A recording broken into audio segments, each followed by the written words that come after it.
पाकिस्तान के पास दो तरफा ताल्लुकात में बेहतरी के मौके हैं। अमरीकी डेप्टी असिस्टेंट सेक्रेटरी का कहना है पाकिस्तान काबिल कदर शराकतदार है, उसकी कुर्बानियों के मुतरफ है। पाकिस्तान की अंदरूनी सिक्योरिटी हालात में बेहतरी आई है। हेनरी अंशर का तकरीब से खिताब।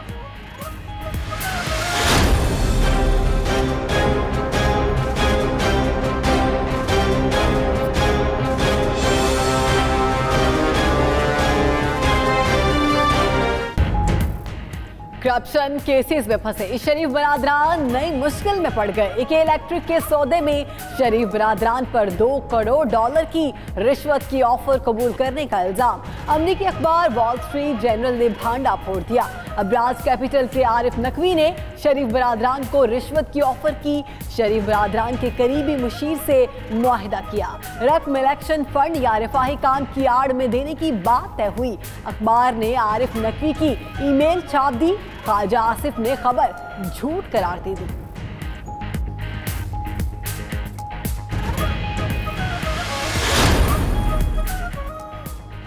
वजीर आजम ने विफाकी काबीना का इजलास आज तलब कर लिया। कहते हैं हो सकता है IMF के पास ना जाना पड़े। मसाइल के हल के लिए दोस्त ममालिक से राब्ते कर रहे हैं। चाहते हैं आम आदमी की मुश्किलात कम की जाएं। अपनी पॉलिसियों से मसाइल पर काबू पा लेंगे। वजीर आजम की सहाफियों से गुफ्तगू। हुकूमत ने 570 अशिया पर रेगुलेटरी ड्यूटी लगा दी। पोल्ट्री, मछली, अंडे, फल, दूध, शहद, पैकिंग मटेरियल, शीशा, इमारती सामान, पेंट, इलेक्ट्रॉनिक्स पर 15 से 10% ड्यूटी लग गई। गाड़ियां और उनके पुर्जे भी महंगे होंगे। इंपोर्टेड कागज पर 5% ड्यूटी लगा दी गई, जबकि स्पोर्ट्स सामान और जूतों पर ड्यूटी में 5% इजाफा कर दिया गया।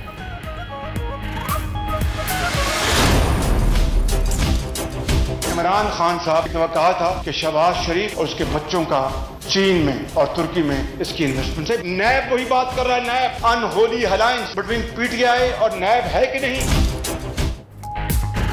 प्रोटेक्शन ऑर्डर पर लाए गए शहबाज शरीफ की ऐवान में नैब पर तनकीद। कहा नैब है या नेशनल ब्लैकमेलिंग ब्यूरो। उन्हें ख्वाजा आसिफ के खिलाफ वादा माफ गवाह बनाने की कोशिश की गई। PTI और नैब का चोली दामन का साथ है। शहबाज शरीफ का खुद पर लगे इल्जामात की तहकीकात के लिए कमेटी बनाने का मुतालबा। लीगी रहनुमा को इजलास के बाद इस्लामाबाद से नैब लाहौर ऑफिस मुंतकिल कर दिया गया।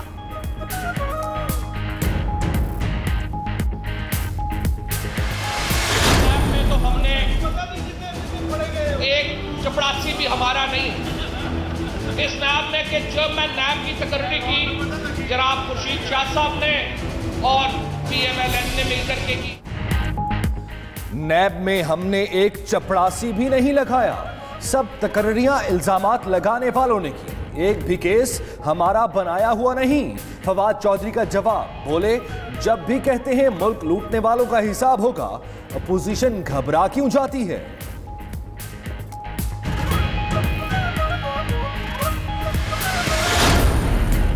हुकूमत जमहूरी रवायात तबाह कर रही है। खुर्शीद शाह का इल्जाम। कहा कल के हमारे तर्जुमान आज वहां बैठे हैं। क्या 2008 से 2013 तक थर नहीं था? रोटी 10 रुपए और नान 15 रुपए का हो गया। ये है तब्दीली। कौमी असम्बली में इज़हार ख्याल। खुर्शीद शाह हेलीकॉप्टर 55 रुपए फी किलोमीटर पर भी तंज करना ना भूले।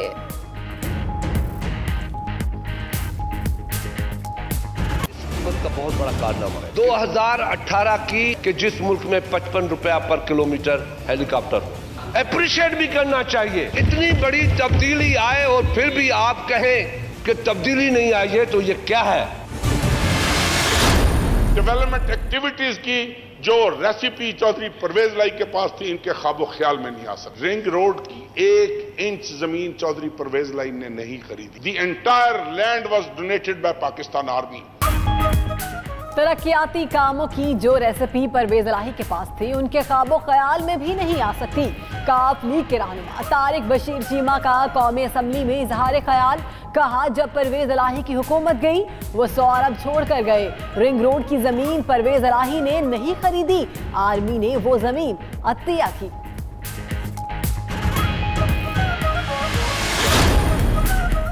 साहबजादा आमिर जहांगीर ने वजीर आजम के मुआविन खुसूसी का ओहदा लेने से माजरत कर ली। जराये के मुताबिक आमिर जहांगीर पर सोशल मीडिया पर बदउनवानी के इल्जामात लगाए गए, जिसके बाद उन्होंने ओहदा लेने से इनकार कर दिया।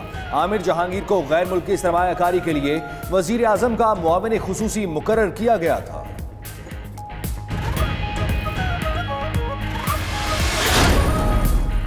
नून लीग के 2 सेनेटर्स दोहरी शहरियत पर नाअहल करार। सुप्रीम कोर्ट ने सेनेटर हारून अख्तर और सेनेटर सादिया अब्बासी को नाअहल कर दिया। इलेक्शन कमीशन को डी नोटिफाई करने का हुक्म। चीफ जस्टिस ने रिमार्क्स दिए कि हम करार दे चुके हैं कि जब तक दोहरी शहरियत खत्म नहीं होगी, रुकने पार्लियामेंट बनने का अहल नहीं होगा।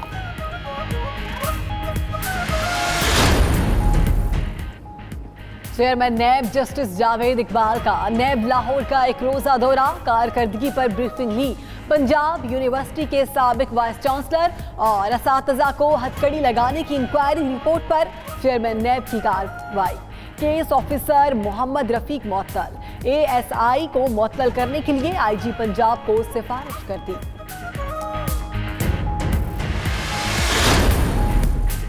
Army chief general Qamar Javed Bajwa का इटली का दौरा। अतालवी वजीर दिफा मुसल्लह अफवाज के सरबराह और सेक्रेटरी दिफा से मुलाकातें। 2 तरफा दिफाई ताउन के फरोग, आलमी और इलाकाई सलामती की सूरत हाल पर तबादला ख्याल। जनरल कमर जावेद बाजवा ने कहा, पाकिस्तान दहशतगर्दी के बावजूद मजबूत बनकर उभर रहा है। अतालवी फौजी क़यादत की दहशतगर्दी के खिलाफ जंग में पाकिस्तानी किरदार की तारीफ।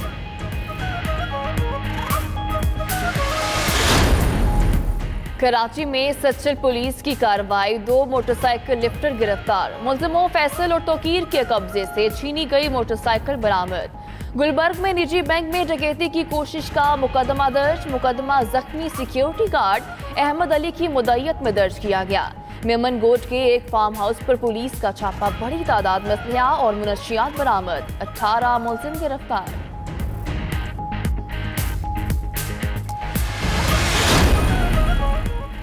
IG Punjab Amjad Javed Salimi police culture में तब्दीली लाने के लिए पुरज़। पुलिस दरबार में खिताब करते हुए कहा, ताकत का गैर जरूरी इस्तेमाल गलत है। ऑफिसर किसी सिफारिश को मलहूते खातिर ना लाएं। IG के एहलकारों को मसाइल हल करने की यकीन दहानी कराएं।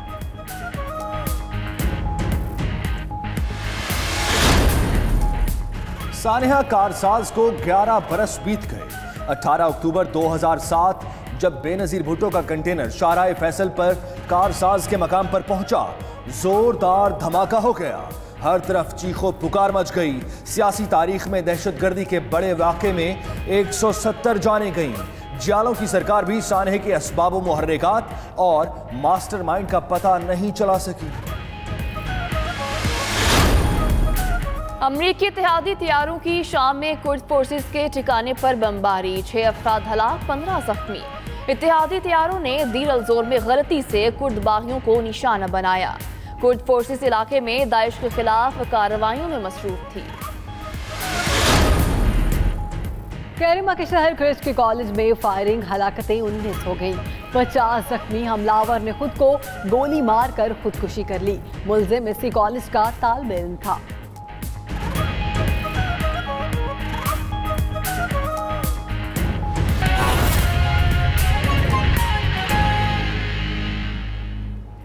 बिस्मिल्लाहिर्रहमानिर्रहीम, अस्सलाम वालेकुम। आप देख रहे हैं 92 न्यूज़ और मैं हूं शहरबानो आवाज। ये है दुनिया का सबसे बड़ा 360 डिग्री वर्चुअल स्टूडियो, जिसमें आपको खुशामदीद कहते हैं। मैं हूं सैयद सुल्तान बुखारी। आज के बुलेटिन में अहम खबरों के साथ साथ आपको यह भी आगाह किया जाएगा कि अमेरिका की जानिब से पाकिस्तान को कहा गया कि 2 तरफा ताल्लुकात बेहतर करने के मौके मौजूद हैं। मैं हूं सदफ शौकत। बुलेटिन का बाकायदा आगाज करेंगे। साबिक पाकिस्तानी लेग स्पिनर दानिश कनेरिया का 6 साल बाद गलती का एतराफ। अरब टीवी को इंटरव्यू देते हुए कहा, जानबूझकर मैरवन वेस्टफील्ड को बुकमेकर अनु भट्ट से मिलवाया। मैरवन पैसे कमाना चाहता था, फर्ज था कि उसे रोकता। गलती का एतराफ इसलिए किया कि सारी जिंदगी झूठ के साथ नहीं रह सकता। गलती पर शर्मिंदा हूं। ये सब कुछ वालिद की अलालत की वजह से किया। दानिश कनेरिया पर इंग्लिश क्रिकेट बोर्ड ने फिक्सिंग पर उकसाने के जुर्म में ताहयात पाबंदी आयद की थी। ECB की जानिब से आए दोनों चार्जेस में मुलव्वस होने का एतराफ करता हूं। साबिक पाकिस्तानी लेग स्पिनर दानिश कनेरिया का 6 साल बाद गलती का एतराफ। अरब टीवी को इंटरव्यू देते हुए कहा, जानबूझकर मैरवन वेस्टफील्ड को बुकमेकर अनु भट्ट से मिलवाया। मैरवन पैसे कमाना चाहता था, फर्ज था कि उसे रोकता। गलती का एतराफ इसलिए किया कि सारी जिंदगी झूठ के साथ नहीं रह सकता। My name is Danish Kaneria and I admit that I was guilty of the 2 charges brought against me by the England and Wales Cricket Board in 2012. I have become so strong enough to make this decision because you cannot live a life with lies. I want to apologize to Mervyn Westfield, my Essex teammates, my Essex Cricket Club, my Essex Cricket fans. I say sorry to Pakistan. Being an international cricketer and a senior cricketer, I should have taken one step higher of telling Mervyn that this guy is suspicious. I want to apologize to my father, who's always been a role model for me, and I always have his photo with